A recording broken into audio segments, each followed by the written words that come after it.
رب اللہ ہے پھر اس پر جم ہو جائے، ان پر فرشتوں کا نزول ہوتا ہے، نہ کوئی غم کرو نہ خوف، خوشیاں مناؤ جنت کی جس کا تم سے وعدہ کیا گیا تھا۔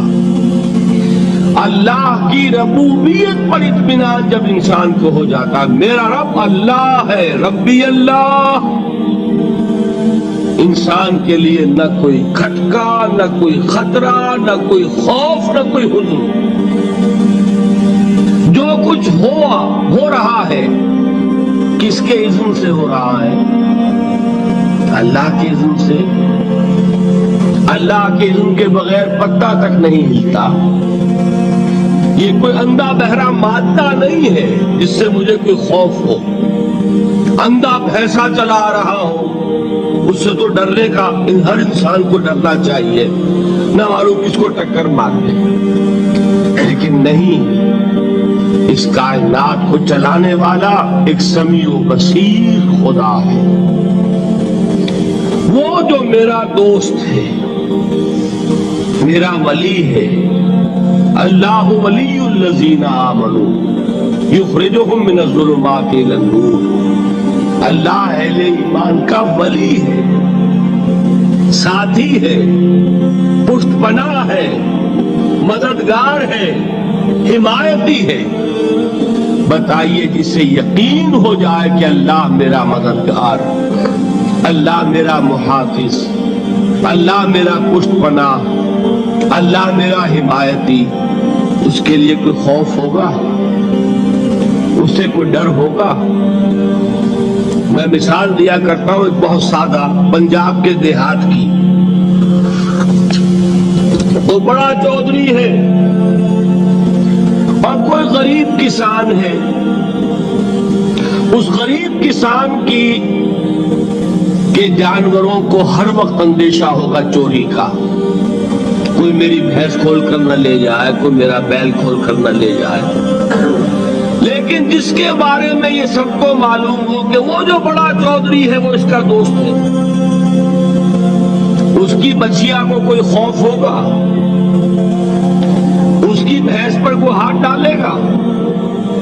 اسے کوئی اندیشہ ہوگا؟ نہیں۔ کیوں؟ کہ وہ بڑا چودھری، بڑا اس کا یہاں کا سردار، جاگیردار، سب کو معلوم ہے وہ میرا دوست ہے، کوئی میرے خلاف اقدام نہیں کر سکتا۔ اس دنیا میں یہ چھوٹی سی بات اگر آپ کے دلی اطمینان اور سکون کا باعث بن سکتی ہے تو ذرا تصور کیجئے۔ میں لفظ تصور استعمال کروں گا صرف اس لیے کہ اس کا ہم جس کو کہتے ہیں ادراک اور شعور کر نہیں سکتے، اگر کے ساتھ کر سکتے۔ اگر یقین ہو کہ اللہ میرا مددگار اور یقین ہو کہ اللہ ہر آن میرے ساتھ ہے، پھر کوئی خوف؟ کس کا خوف؟ کوئی شے اللہ سے بالا تر ہے؟ کوئی قوت اس سے زیادہ طاقتور ہے؟ کوئی اس کے ارادے کو بدلنے والا ہے؟ کوئی اس کی مشیت کے آڑے آنے والا ہے؟ یہی بات ہے جو حضور نے فرمائی، یہ ایمان کا حاصل ہے لب لباب، کہ دیکھو اچھی طرح اس بات کو ذہن نشین کر لو، اگر تمام انسان مل کر تمہیں کوئی نقصان پہنچانا چاہے نہیں پہنچا سکتے مگر جو کچھ اللہ نے لکھ دیا ہو، اور تمام انسان مل کر تمہیں کوئی نفع پہنچانا چاہے نہیں پہنچا سکتے مگر وہ شے جو اللہ نے طے کر دی۔ آپ پھر میں کہوں گا ذرا طاری کیجئے، اسے فرض کیجئے، اسے سوچئے۔ اگر اس حدیث پر ہمارا دل ٹھکا ہوا ہو تو کسی سے ڈر ہوگا؟ یہ مجھے نقصان نہ پہنچا دے، یہ میری رپورٹ خراب نہ کر دے، یہ میری انکریمنٹ نہ رکوا دے، یہ میرا یہ نہ بگاڑ دے، یہ میرے یہ نقصان نہ پہنچا دے، اس کا ڈر، اس کا ڈر، اس کا خوف، اس کی خوشامد، اس کے لیے جا کر طرح طرح سے اپنی عزت نفس کو ذلیل کروانا اس کے سامنے. یہ سب کچھ کیوں کرتا ہے انسان؟ جب سمجھتا ہے کہ اس کے ہاتھ میں میرا کوئی نفع ہے، اس کے ہاتھ میں میرے لیے کوئی ضرر ہے، یہ مجھے کوئی غضب پہنچا سکتا ہے، یہ مجھے کوئی نقصان پہنچا سکتا ہے، یہ میرا کوئی کام بنا سکتا ہے، یہ میری کوئی ضرورت پوری کر سکتا ہے. اسی کا نام شرک ہے. جہاں آپ نے یہ سمجھا کہ غیر اللہ کے اندر کوئی طاقت موجود ہے، وہی شرک ہے. بتوں سے تجھ کو امید خدا سے نومیدی، مجھے بتا تو صحیح اور کافری کیا ہے؟ شرک تو یہ ہے جس پر بھی تمہیں یہ خیال ہے. کلمہ ہے یہ کلمہ سوم، لا حول ولا قوت الا باللہ.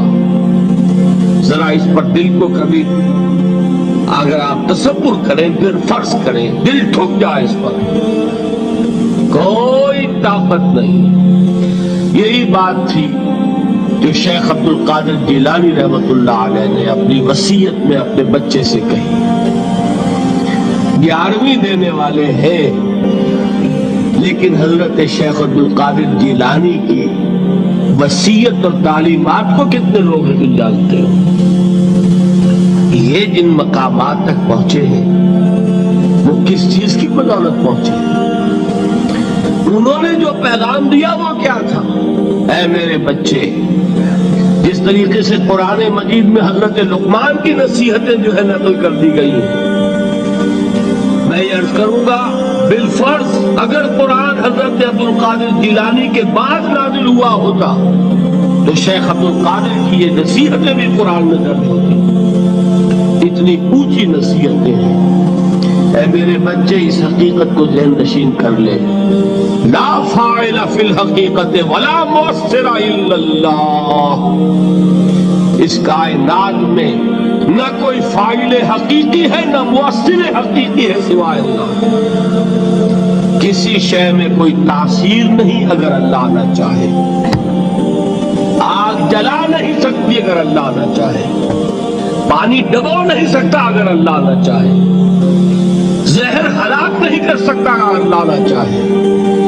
کوئی چیز فائدہ نہیں پہنچا سکتی اگر اللہ نہ چاہے. تو در در پہ کیوں سر جھکاتے ہو؟ در در پر کیوں جبیں سائی کرتے ہو؟ سب کے سامنے کیوں ہاتھ پھیلاتے ہو؟ ایک اللہ سے مانگو، ایک اللہ کے سامنے زمین پر اپنی جبین رکھو. لا فاعل فی الحقیقت ولا مؤثر الا اللہ. نظر آتا ہے ہمیں کہ پانی پیاس بجھا دیتا ہے. پیاس بجھانے کی صلاحیت پانی میں نہیں ہے، اللہ کے اذن سے. کھانا بھوک مٹا دیتا ہے، بھوک مٹانے کی صلاحیت کھانے میں نہیں ہے، اذن رب میں. دیکھیے یہی یقین تھا. حضرت موسیٰ علیہ السلام کا واقعہ یاد کیجئے. سامنے سمندر آ گیا ہے، قوم دیکھتی ہے پیچھے کہ گرد و غبار کا طوفان. معلوم ہوا کہ فرعون اپنے لشکر سمیت آ گیا. لشکر جب چلتا تھا تیز رفتاری کے ساتھ تو گرد و غبار کا جو طوفان اٹھتا تھا اس کا تصور کیجیے. اور لمحہ بلمحہ وہ قریب آ رہا ہے. پوری قوم نے کیا کہا؟